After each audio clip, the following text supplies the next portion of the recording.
Hi, I'm Wyatt. And I'm Grace. And you're listening to our dad and your host of the Vacation Rental Revolution podcast. What's up, guys? Welcome to another episode of the Odyssey Vacation Rental Revolution podcast.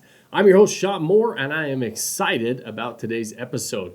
Today, I want to talk to you about, I'm filming this the week before Christmas. You guys are hearing this, if you're hearing it when I release it, right around Christmas time. And a lot of us are starting to think about 2023 and what we're going to do to prepare going into the new year and setting all those new goals and all those things. You guys know I'm kind of anti New Year's resolutions. I feel like we should have our long-term goals and our long-term process that we are focused on and always taking steps and every single day like building toward that. But I get it. A lot of us are thinking about that. A lot of people are thinking about, okay, I'm going into a new year. What do I want different? What do I need? What adjustments do I need to make? And when we talk about the short-term rental market, I couldn't be more excited. But the reality is, I keep saying, hey, the future looks bright. I'm really excited. And I'll share a couple of the reasons why I'm excited, what I'm doing to prepare for 2023 and to hopefully take advantage of some of the opportunities ahead. But also, the reality is a lot of people don't prepare. And a lot of people, maybe the future doesn't look so bright because they're going to just kind of roll with this shifting market. And they're going to let the market take them wherever the market ends up going. And that may not be exactly where they want to go. But that's, ultimately, I wish it wasn't the case, but ultimately that's their own fault, right? There's a lot of the wave on short-term rentals has been really, really good for a long time. You can operate in the middle of the market, do really well for the past few years. I don't think that's going to be the case as we roll into 2023. That being said, I do think there's a lot of opportunities. Every single market, even the past few years, there were properties that didn't perform well. Obviously, we help people build portfolios of short-term rental properties. We teach the ownership model. So this is a long-term process, a long-term plan. And so we've always talked to people who had properties, had assets that were underperforming, and we can help them, make some adjustments, do some things to help these properties perform. However, I'm having a lot more conversations recently of properties that were performing really well. And now all of a sudden people calling us and saying, hey, I was doing really well and now I'm not getting bookings. My occupancy's down. All these different things are happening. Can you take a look at what we're doing? We're having a lot more of those conversations. And I want to talk a little bit about that. And because I think sometimes we just assume that there are, and obviously to their credit, people are reaching out and we're able to take a look at some things, audit their situation, audit the listing, audit the market, and see exactly what the actual factors are to them losing out on bookings and haven't seen their revenue drop, their occupancy drop. It's not always just about the market is the point. There's a lot of different things that we look at, but I'm seeing a lot or having a lot of those conversations. And the reality is when we're starting to have a lot of those conversations with people outside of our Odyssey family, we are seeing some of the things that they're doing wrong, but a lot of them aren't going to make the adjustments. And they're going to say, okay, I'm kind of done with this asset class. Maybe I rode the wave and now the wave is going out a little bit and I don't really, I'm not really maybe in this for the long term. So the easy button is to say, okay, I might get rid of this asset. And I am actually, as we're recording this, we're end of year, we're preparing all of our taxes. We're really looking at almost structuring taxes a little bit different, paying some more in taxes. Not writing off as much income as a business owner so that we show more income so that we're in a position going into 2023 to acquire more properties, to get more loans, to be able to leverage a little bit more. And so we're making strategic plans right now where I'm actually setting that's one example because we're starting to see that and believe that there's going to be some really good opportunities of really good properties that are set up beautifully in really good markets with really good revenue potential that are not performing really well. And so that's a recipe for a really good opportunity if you understand how to take advantage of that. So that's why we're really excited. Now, the part that doesn't make me excited is there are going to be people who are struggling a little bit in this game and struggling with understanding what to do and how to do it. We've got somebody inside of our Odyssey family recently who called me and said, hey, Shawn, I'm part of the mentorship group. We're doing all these things, and we were doing really well. We launched, and now we don't have any bookings. It was a husband and wife. The wife was saying, "I just want to sell this. This is not the game we want to play. This is really stressful." And we looked at it, we audited it, and said, okay, we missed, we went from, there's three major phases: the acquisition phase, the setup phase, and management phase, getting all that, your property set up, being able to deliver it with the right management structure, and then ultimately the marketing phase. Well, what they did is they were very diligent in that acquisition phase. They ran the numbers, they found a good asset, they found a good market that has revenue potential. And then because the acquisition phase felt like a 12-round heavyweight match and a marathon the last couple of years, because they were competing, paying over asking price, all these different things. Those of you that acquired a property in the last couple of years, you know what I'm talking about. And they were exhausted, and instead of staying in the game and running down the road and saying, okay, we've got to battle through now this setup and management phase so that we can launch our listing, they said, well, listen, the market's so great, we're going to take a breather. We're going to put our property up. We got nice real estate photos. We got a nice property, and they got bookings because the market was still pretty hot, and they're in a very crowded market. But the problem what they did is they took a nice property, nice area, and advertised it and set up their listing like everybody else sets it up. And so what happens is they just blended in with the crowd. That's not what we talk about. And so we had to have a fairly frank conversation. Like I always tell all of our mentorship students and our coaching students that, hey, you didn't hire me to be your best friend. You hired me to help you perform and make the necessary adjustments when we see adjustments need to be made. And to their credit, they were very coachable, and they said, okay, listen, tell us what we need to do. If we miss the boat somewhere, let's fill those holes in the boat. And we did that. We had to audit their listing. We had to go back. We had to do some different things on the setup. We started making some adjustments. Within a couple weeks, now all of a sudden they're starting to get bookings. Which is well, they should. They had a good asset, that is in a good market with revenue potential, all of those different things that they checked off the boxes in the acquisition. But we don't ever say stop at the acquisition. Just buying the right property in the right market does not mean you're going to make money, especially as markets shift around and get more and more crowded. And so we had to go audit, reset the property up, re-photograph the property, make sure that we were setting up the right experience so that when the guests came through, you guys hear me talk about the right photos all the time. I always say if your property listing looks like it could be on Zillow, and it should look way different on Zillow or on Airbnb. And so if you don't know why it should look different and what you're really trying to sell, that's a problem, right? And so we had to go through that with them to say, here's what we're trying to sell on Airbnb. And it should be much different than Zillow. It should be different than just real estate photography. Now, I talk a lot about photos, and I don't want you to get the misconception that we try to, because nowadays with Photoshop and enhancing photos and multiple filters and everything else, you can make almost any property look beautiful. What you don't want to do is make a property look way better than it actually is. The last thing you want to do is get that short-term fix of, okay, I've got somebody that books my property coming through, and then they show up and think, is this even the same property? I swear I booked a really nice property. I walked through the doors. This looks nothing like the pictures because you used so much photoshopping and filters and everything else. Your property really needs to be set up for an amazing guest experience. And so it doesn't just go back to saying, okay, I'm going to retake photos. We have to actually set the property up to deliver an amazing guest experience. Then we have to be able to articulate that through our photos, but it needs to be articulated accurately. So I hope that I want to be clear on that, because I've heard somebody actually recently, a couple weeks back, said, well, you can Photoshop and make these properties look really great. That's going to solve my problems. That's not going to solve your problems. That's actually going to create more long-term problems, because somebody's going to come in, state your property, and they're going to give you 1 or 2 star reviews because you were misleading, and it feels like a bait and switch to the consumer, right? It looked great online, but then all of a sudden it's like the guy with the online dating profile that's 6'4", 220, a linebacker for the Bears, and then all of a sudden somebody shows up and he's 5'10", 220, and lives in his mom's basement, right? It feels like that when you have a great listing but not a great property. So when I say set up the property and then be able to articulate that in your listing, it has to feel the same.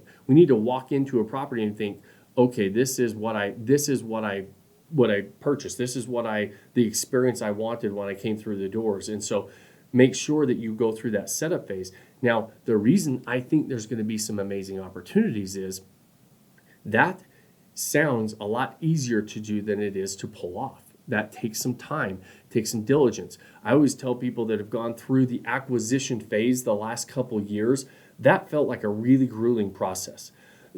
Probably the hardest part of this game is getting a property set up correctly and then getting your photo shoot done to articulate it correctly. That part of the process is very difficult, which is why you don't see it done that often. We see a lot of beautiful properties that are set up like model homes with beautiful real estate photography across the board, but the key word of that is you see it across the board, and that's why everybody kind of blends in with the crowd. Well, with inventory levels going up and demand continuing to go up, but not as fast as inventory levels are going up. So a lot of these really crowded markets, the slice of your pie is getting a little smaller if you're just going to blend in with the crowd. And so you need to be able to say, okay, if I've got a property and I'm experiencing some of these things, the question you need to ask yourself is, did I get in this for the long term? Did I get in to commit to this, that I want this asset class in my portfolio for the long term? Is this part of my 1, 5, 10, 20-year plan to build a portfolio of vacation rental homes? That question should have been answered before you bought your first property. This should not be something that you're dabbling in, especially the model that we preach, which is the ownership model.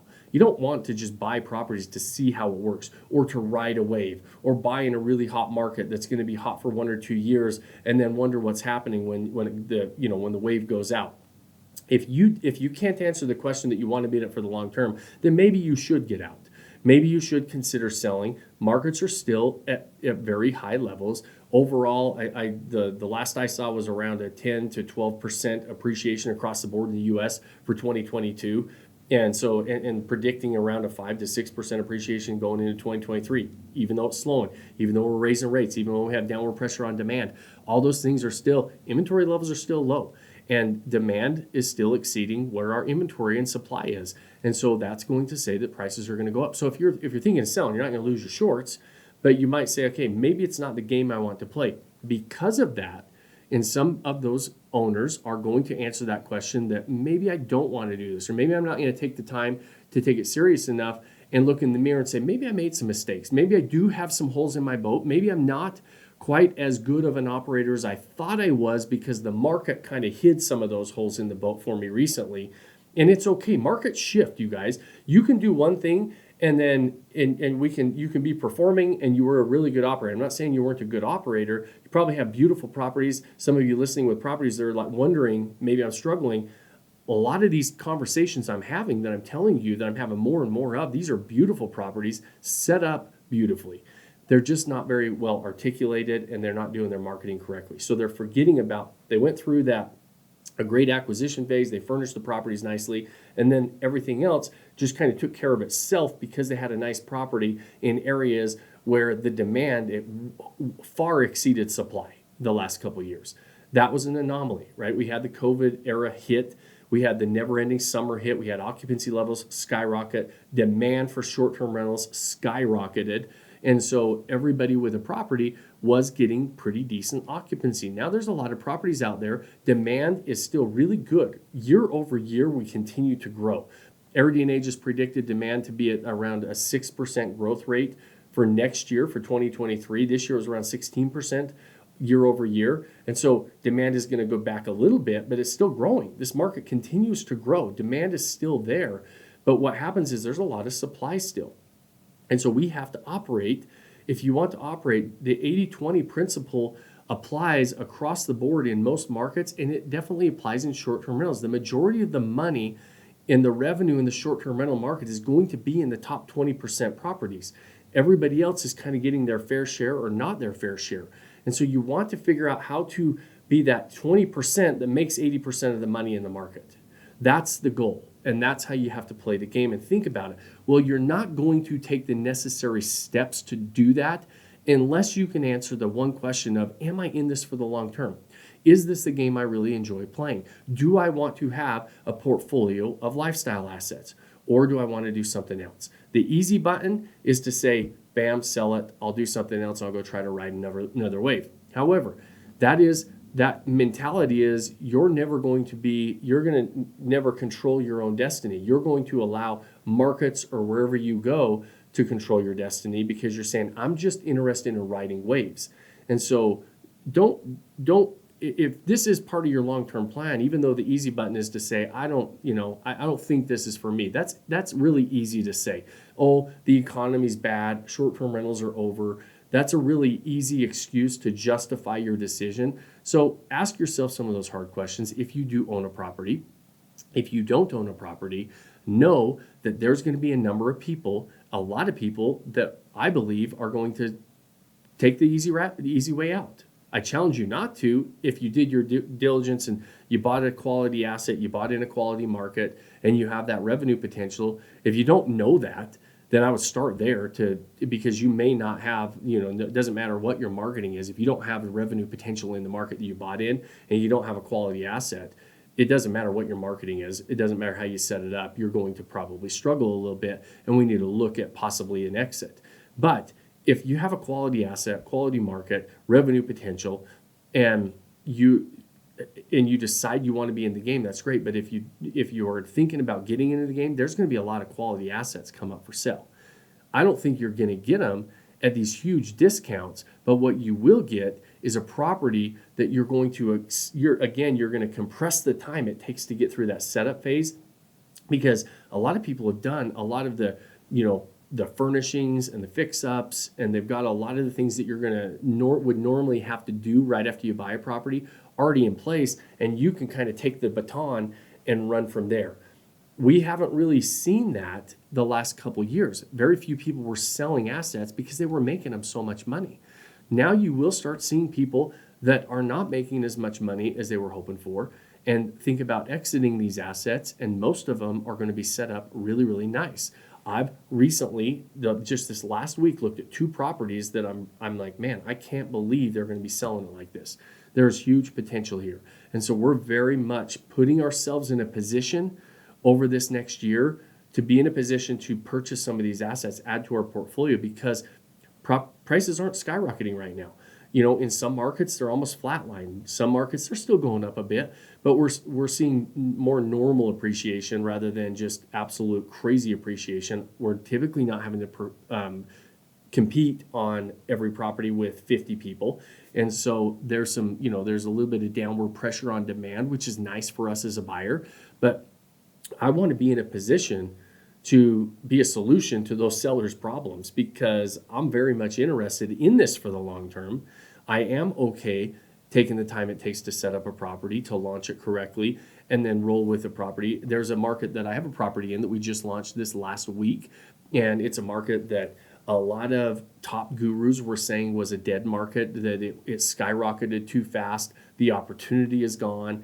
We particularly like this market. I like markets with a lot of demand, a lot of supply. You've heard me say that because I know the demand is there, right? This is in the Blue Ridge mountain areas, North Georgia mountain areas. And so this property that we purchased, I bought it in July at the very top of that market.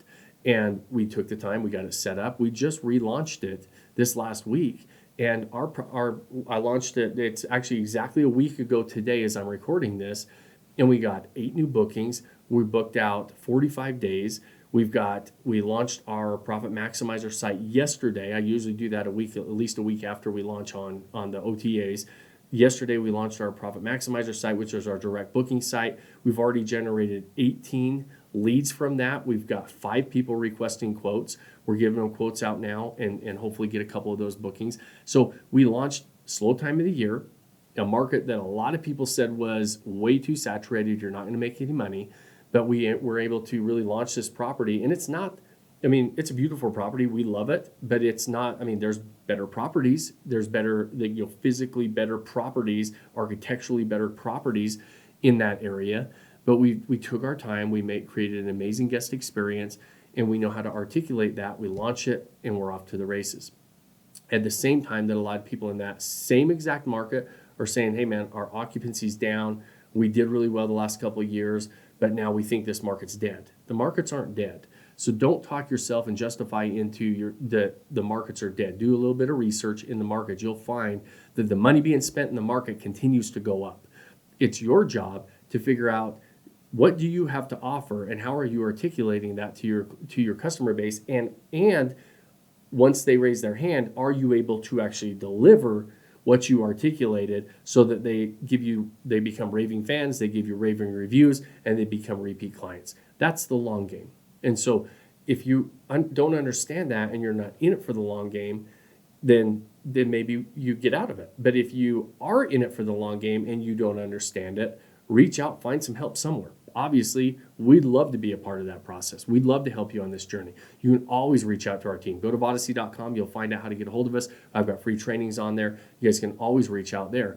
And then if you are thinking about getting in this game, start to stack up that dry powder. Start to build that war chest of both money and knowledge before you dive in, and then be ready when those opportunities come available so that you can take advantage of them. Because I really believe there's going to be a lot of opportunities, not the same reason we had opportunities back in 2008, 9, and 10. We had opportunities back then because, property values fell off the cliff and everything was on sale. There's going to be assets on sale right now, but it's not going to be the same type of a sell that we had before. Now you're going to have underperforming assets that are quality assets. Always buy quality. It doesn't matter what you're buying. I'm a big believer in buying quality, whether you're buying multifamily, whether you're buying stocks, whether you're buying single family rentals, whether you're buying short-term rentals, whatever you're buying, buy quality assets in quality areas.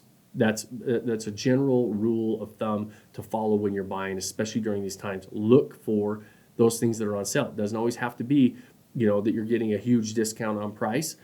There's quality assets on sale. So that's what I wanted to talk to you guys about today.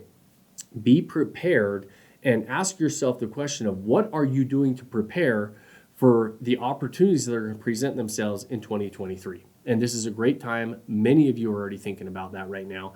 And so when you're asking yourself that question and you are thinking about, am I getting in this game for the long term? You can listen to last week's episode. I talked a lot more about that.